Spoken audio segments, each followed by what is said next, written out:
Okay, yesterday we were covering Obamacare and all of its twists and turns and ups and downs. And then the biggest twist, the biggest challenge to Obamacare came in the fall of 2016 when Trump very unexpectedly won the presidency. Nobody saw that coming. There's even suggestions that Trump himself didn't think he was going to win. Surprised himself, surprised the country, and all of a sudden, Republicans who had been campaigning on repeal and replace have a Republican in charge. And then it becomes okay, well, what happens?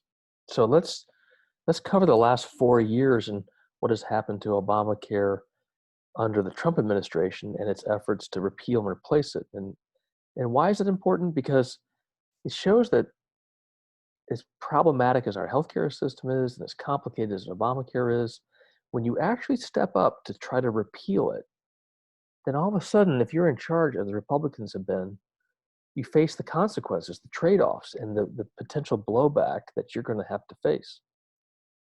So before we get to that, let's just acknowledge up front, as I mentioned in emails to you and as you read, the Affordable Care Act, as it has played out 10 years later, if you're going to be honest, is that this title says it all. For some, the Affordable Care Act is a lifesaver.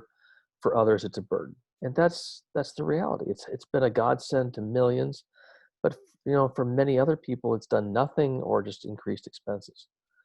This is a case I love talking about. You know, what Obamacare can't regulate very much the price of healthcare. It can do a little bit, but not that much. And the private health insurance industry is not really hemmed in by Obamacare. So you have these weird situations where you have markets in the United States that the insurance companies, if they want to increase their prices, there's nothing you can do about it. And Charlottesville just happens to be a town where the cost of insurance has gotten so high that in this instance, their daughter, this couple's daughter who goes to school in Richmond at VCU, they moved into her place to get a better insurance deal than they could get in Charlottesville. It's just and there's nothing Obamacare can do about that. That's just the oddity of the U.S. healthcare system. This is another example where this is where Obamacare frustrates some people, right? You have this woman named Amelia up in New Hampshire who is an aspiring opera singer, and she drives Uber or Lyft to make enough money to live, but she actually keeps her earnings down so that A, she has time to be an opera singer, and B, if she keeps her income low enough, she gets Medicaid for free. And Medicaid has no copays. It doesn't cost her anything. There's no out of pocket. There's no deductible. And then you get the herds, and they're making $70,000, $80,000 a year, working multiple jobs and working so hard that their income puts them right above the level where they don't get any government support. Their insurance is $1,200 a month, and they have deductibles, and they don't get free health care like Amelia does. They work harder, they have a higher income, and thus they don't get free health care. And their taxes help pay for the free care of Amelia. And that's just a quandary because Obamacare realized everybody doesn't need a healthcare plan in the country. 85% of the country is already covered, so there's no need to give it to everybody. You just need to give it to people or get it to people who don't have it. But that means that some people get benefits and other people don't get any benefits, and they pay the taxes.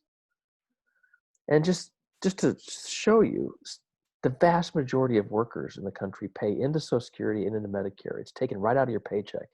If you look at your paycheck, FICA, FICA, those are the trust funds for Social Security and Medicare. It's automatic. Everybody who works has money taken out, and they all then get it when they hit 65. This is a universal plan. Both of them are universal plans that are universally supported because everybody pays in and everybody benefits. Obamacare is more like welfare in many ways. It's more targeted at those who have the most need, which makes logical sense, but it doesn't satisfy the desires of most people because it doesn't do much for most people. It helps those who are most in need, but the financing comes from other people. It's not universal. So these are wildly popular. This is half and half. 50% of the country likes it. 50% of the country doesn't like it.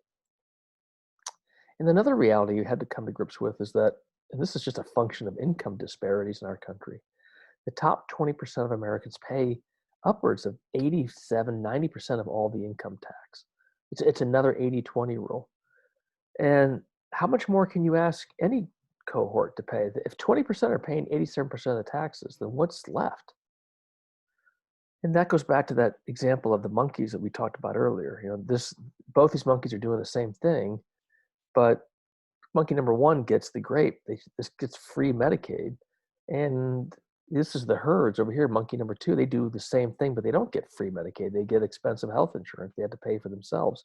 They're going to be mad. They're doing the same thing, but they're treated differently. And if you want this is just if you need to laugh during this stay-at-home time, click on this.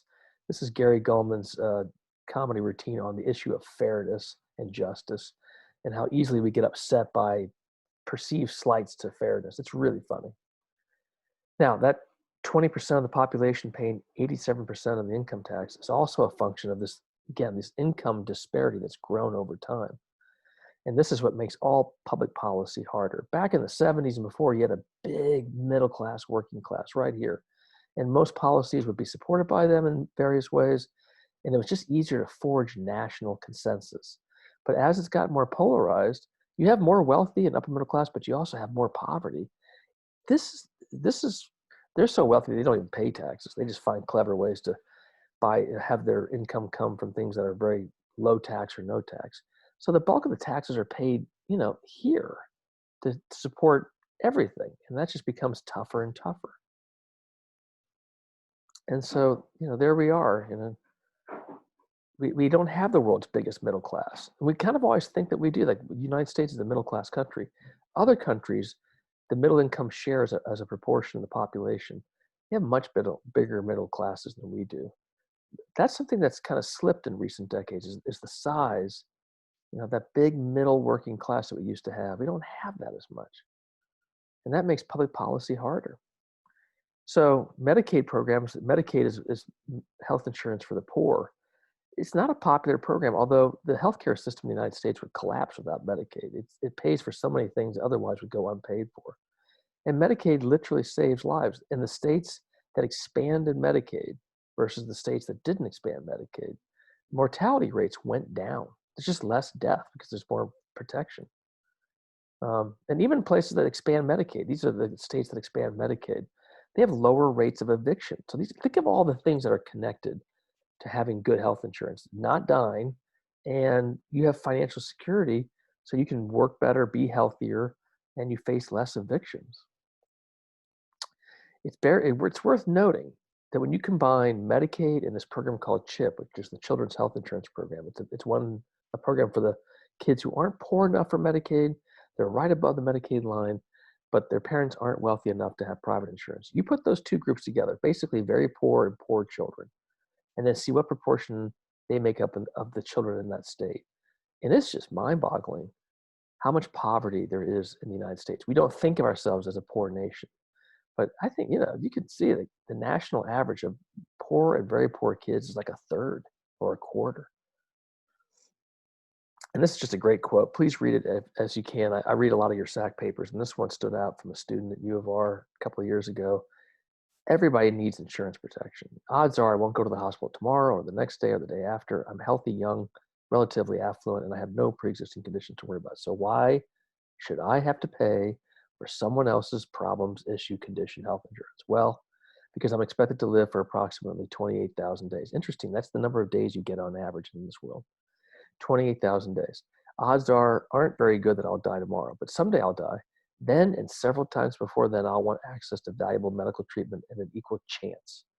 Whether that's tomorrow, the next day, or the 28,000th day, I should have the expectation that my chance at life, liberty, and pursuit of happiness will be guaranteed as much as the next person. It's a game of averages, but it's a life of moments, which is just an excellent summary of why you need insurance for anything. You don't need it most of the time. You won't need it 99 times out of 100, but that one time in 100, you want to have the insurance protection.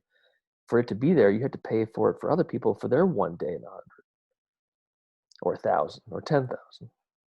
So back to Obamacare and Trump wins, and he has one of his campaign slogans is, let's repeal and replace Obamacare. Let's get something better in. But this is just a funny thing. They match up college students based on like compatibility.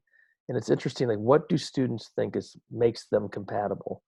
And on hobbies, music, demographics, political interest, bedtime, cleanliness, partisanship. Watching sports, that's compatible. People like that. You'll get a roommate. Yoga gets your roommate.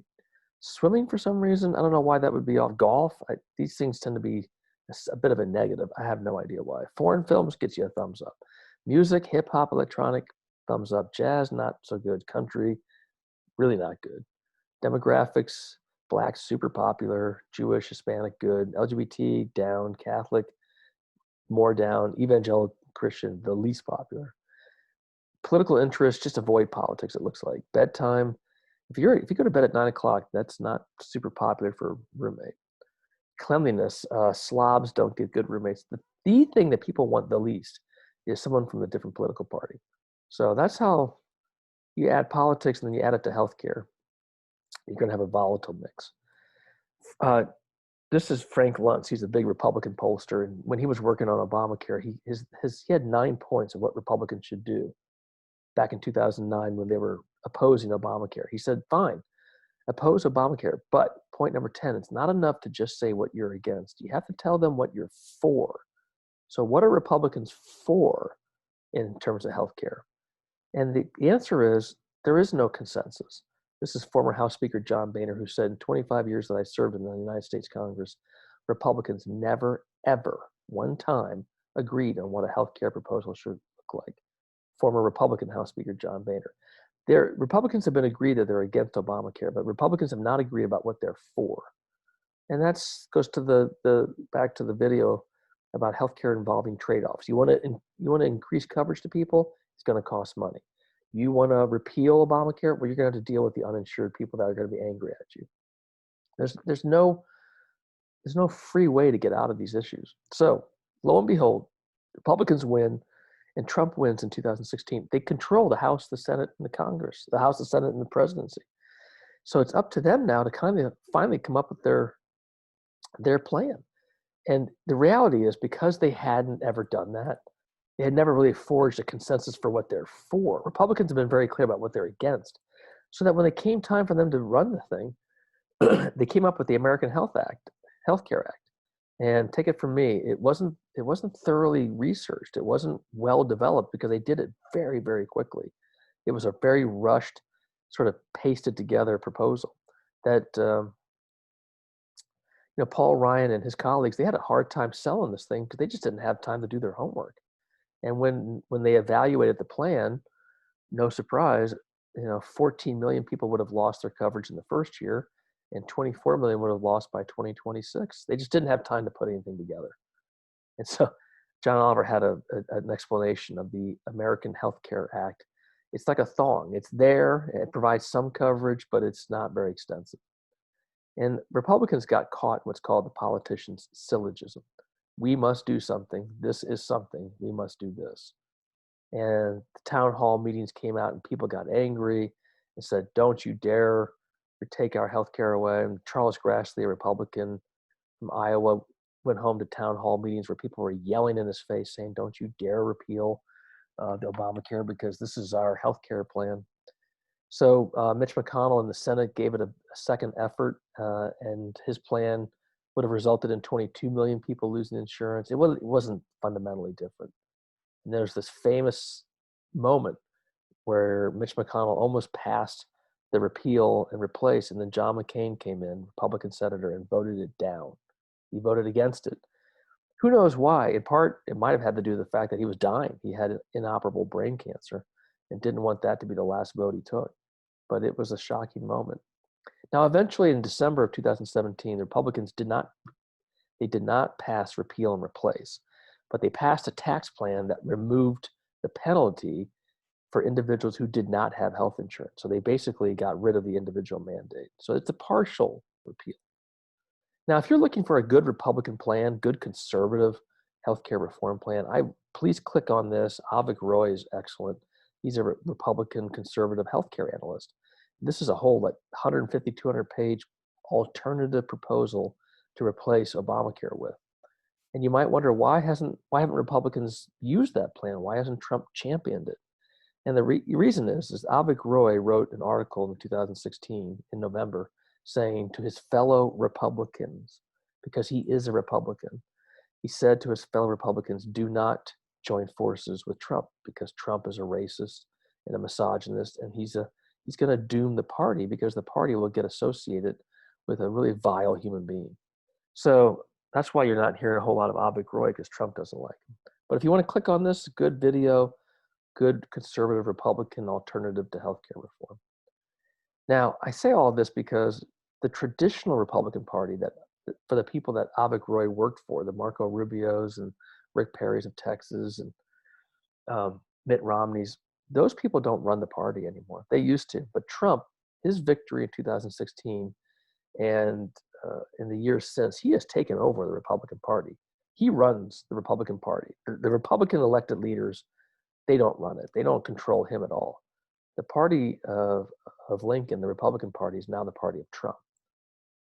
And it's really interesting because the political philosopher Richard Rorty predicted this in 1998. He just said, look, members of labor unions and unorganized, unskilled workers will sooner or later realize that their government's not even trying to prevent wages from sinking or to prevent jobs from being exported. And around that same time, they will realize that suburban white-collar workers, themselves desperately afraid of being downsized, are not going to let themselves be taxed to provide social benefits for anyone else. At that point, and something will crack. And that's what cracked in 2016. That was the cracking point. The non-suburban, the rural electorate will decide that the system has failed, and they'll start looking around for a strongman to vote for. Trump's the strongman.